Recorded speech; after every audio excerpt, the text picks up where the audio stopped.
We are releasing the mooring lines for the last time on our cruise in Greece as we sail back in challenging and crowded conditions to the marina in Athens.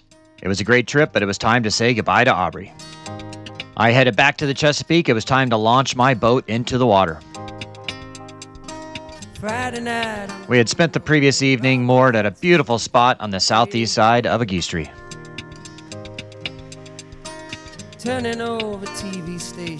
I can't think of a more perfect spot to spend our last day sailing in Greece.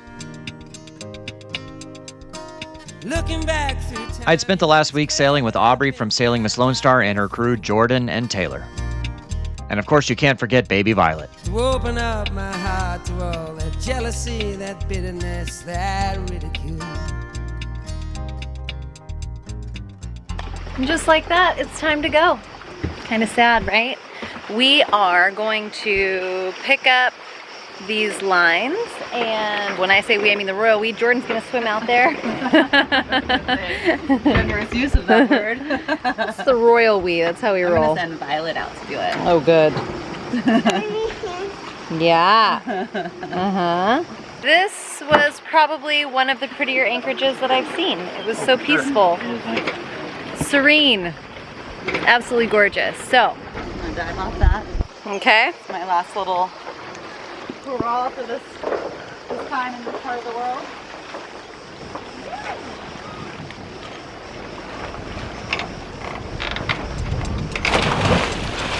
Saturday, I'm running wild and all the lights are changing. Jordan untied us from the shore and we pulled in the lines. Moving through the crowds, I'm pushing chemicals around. When she released the other line, we were set to pull up the anchor.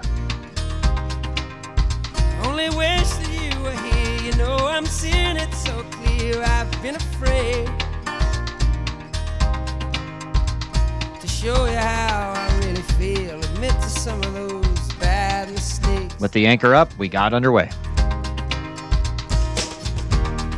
And if you want it, It was decent conditions for sailing, so I unfurled the headsail. crying out loud. We had about 20 miles to run back to the marina in Athens. You was The only issue is all the other charter boats have to be back at the same time, so it makes things a little bit crowded. let go your head and fail it now. So Bobby has been at the helm all week. I hope you guys can hear me. And at first I was like, scoot over. And then as the week progressed, I was like, you know what? I'm enjoying this. I'm always at the helm. Yeah. And so now I'm back into really sinking into enjoying this because this is mayhem. This is absolute mayhem. Other boats trying to dock all at once with a crosswind. Look at these guys just trying to sneak in. What the fuck? Woo! Take a turn, bro. Yeah. You're probably great. I mean, Oh, the monoholes trying to get all slick with it. You see him? Yeah. they just jumped in here. Go ahead. It's a rental.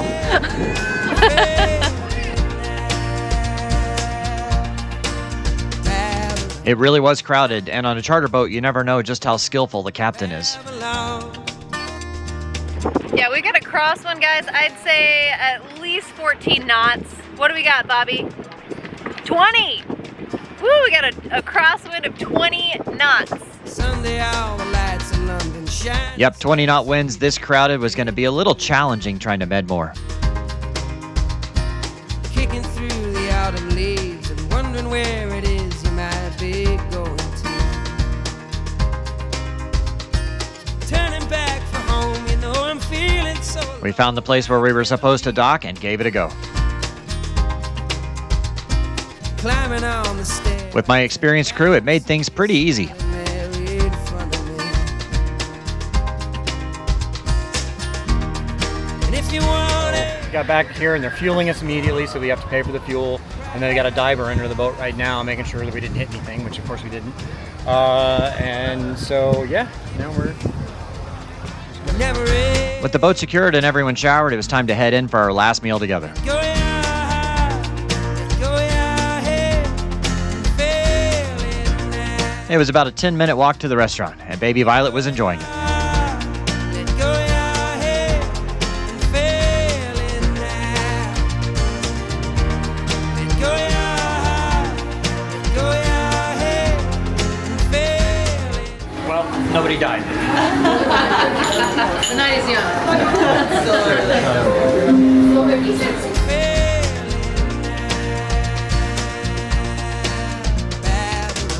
The next morning, conditions were pretty calm, and you can see just how many boats the charter company Istion has.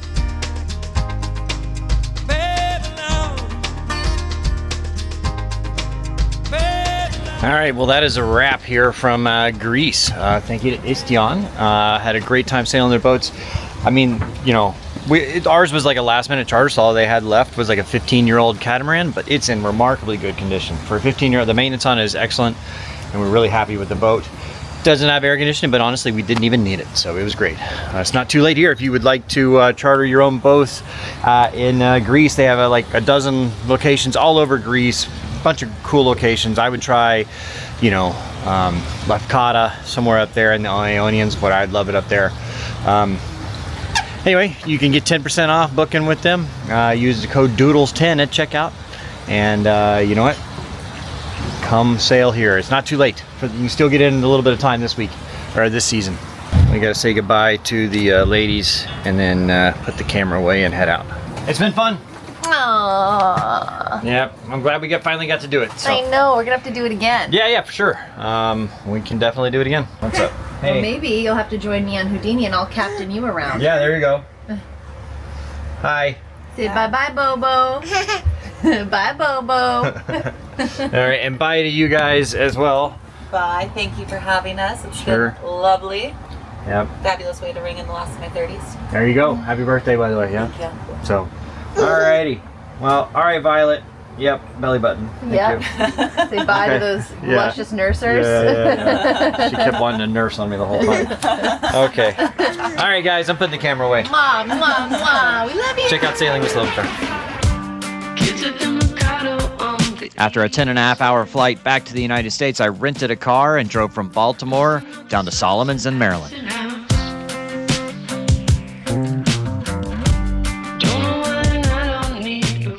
All right, back in Maryland here at Solomons at Washburn Marine. So I had it hauled out for 6 weeks here. I could have just, honestly, it was probably the same price to haul out and then get a dock. You know, it probably would have been, you know, $3,000. Yeah, so it's a little bit cheaper to haul out. So $1,500 a month to keep the boat somewhere, not a nice place too, for a slip. Or it was like $1,200 to haul out and then like $500 or $600 a month storage. So it's a little bit cheaper to haul out. Plus it's better for the boat than just leaving it sitting in, you know, water, not moving for 6 weeks, and a little bit better peace of mind. So the guys are about to put it back in the water. So I came out yesterday and I greased the prop. So you get a grease gun, and then so you take out these little Allen pins here, and then you hook up a little nipple and you squirt grease in there, so that because what happens is that this prop will change blade positions depending on which way it's rotating. So I'm assuming this is the forward position, right? And when you put it in reverse, it swings around and it goes the other way. Okay, but what you do here when you're sailing is you stop and it will feather and has a lot less drag. That is a Maxwell feathering prop. It was already on the boat, and there's a spare inside the boat. I'm sure those things are expensive. I have no idea, but I'm sure they're many thousands of dollars for you know, a feathering Maxwell prop. I greased that thing up because every time you pull it out, you should grease it. I mean, you can do it underwater, but it's just easier not having to do it underwater. And then I also changed out the secondary fuel filters. So the primary fuel filters are 30 micron, and the secondary fuel filters, the only ones I could get at the time, and the ones that were on there before were 2 micron, which is way too small. You know, you're just asking to get clogged up. So I was able to find some. I had to order them online. I found some 10 micron. So you got a 30 micron primary and a 10 micron secondary. So should do a lot better with the fuel. Really need to have the fuel tanks polished. So that means they circulate all the fuel through a filter system and get all the gunk and crap out of it. My original plan was I was actually gonna stay here in Solomon's for a night. I had a slip reserved here. But you got the hurricane bearing down outside of Hatteras, and that's gonna be coming through Hatteras later tonight, tomorrow.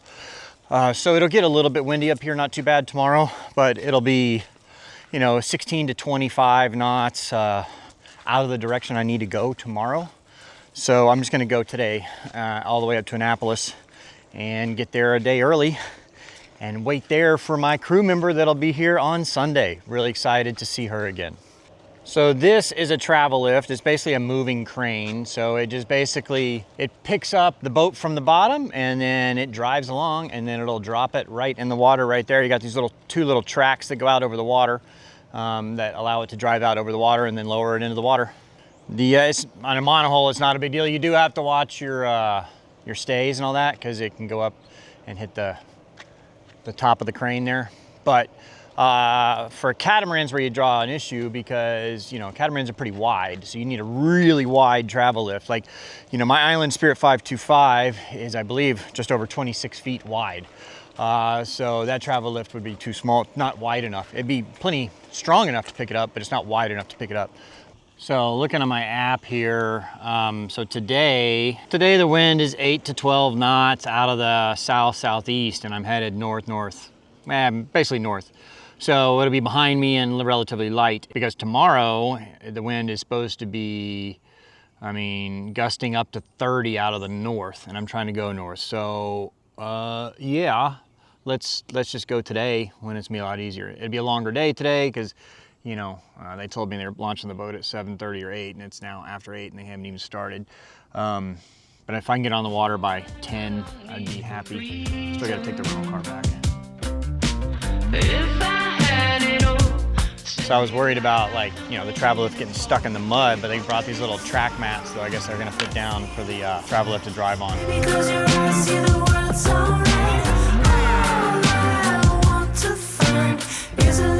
They got it out of its parking spot pretty easy. Should be the rest of the way a lot more simple. It's a tight squeeze getting it out of there. It's got a big long bowsprit on it. It's 8:45 now. I should have it in the water by 9:15. As long as I'm off the dock by 11, I should be able to make it to Annapolis by 5 p.m. to get my slip.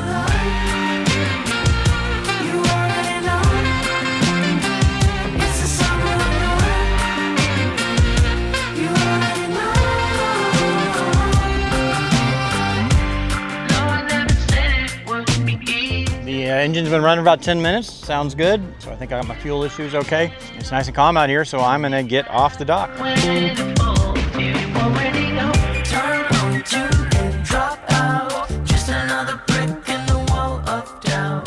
There's like a military base around here and some kind of, you know, F-16 or something. I mean, it's so loud out here. You can't see it because it's overcast, but I can't even hear the motor on my boat because... All right, on my way. It's about 40 miles up and around, maybe a little over. It's 39 as the crow flies, but by the time you get around 40 miles up to Annapolis. So it should take 5.5 hours or so at 7.5 knots. So puts me in about 4 p.m., which will be great because the marina closes at 5. And there we go. How you feel, boys? Happy to be back on a boat, or yes? No? I think you look all right. Well, now my autopilot's not working. I don't know. I can't. That'd be a pain in the ass. It sat there, you know, for a long time. I need to go tap on it with a hammer because it's got those, you know, brushed motors, and they'll just kind of freeze up. But these freaking, I can't even hear myself think this jet is so loud. Can you hear that? I mean, that is like ear splitting.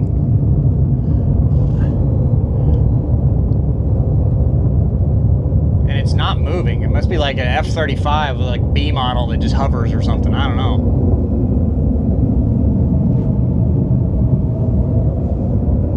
Right, well, whatever it is, it finally stopped. Can you hear the difference now? It was so loud.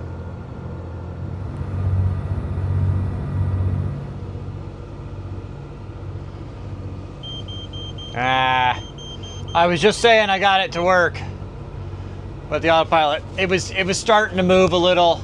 I went down and banged on it with a hammer. The brushes are going bad on that generator, on the motor. I've got another one. Just a pain in the butt. I mean, I guess I'll have to take it apart. Well, I mean, I can do it all in probably just a few hours. It's really not that hard. I just got to get a bucket to collect all the hydraulic fluid and everything, and then just reconnect everything, because it should be just plug and play for the motor. And then, yeah, I could do it in half a day probably. I should knock on wood there. Anyway, I came on for a minute though. I went down there and banged on it with a hammer, and it started moving. I could see it moving the rudder. It just, yeah, Don't know what a caged bird sings, but maybe we can find out. It was a long day sitting behind the wheel steering, but I finally made it to Annapolis, Maryland.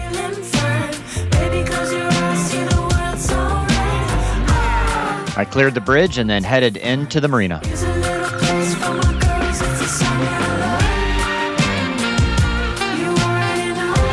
Docking this thing solo isn't too bad. It really helps when there's someone on the dock. If you watched this far, I'd really appreciate it if you go ahead and click that subscribe button. It helps me out a lot.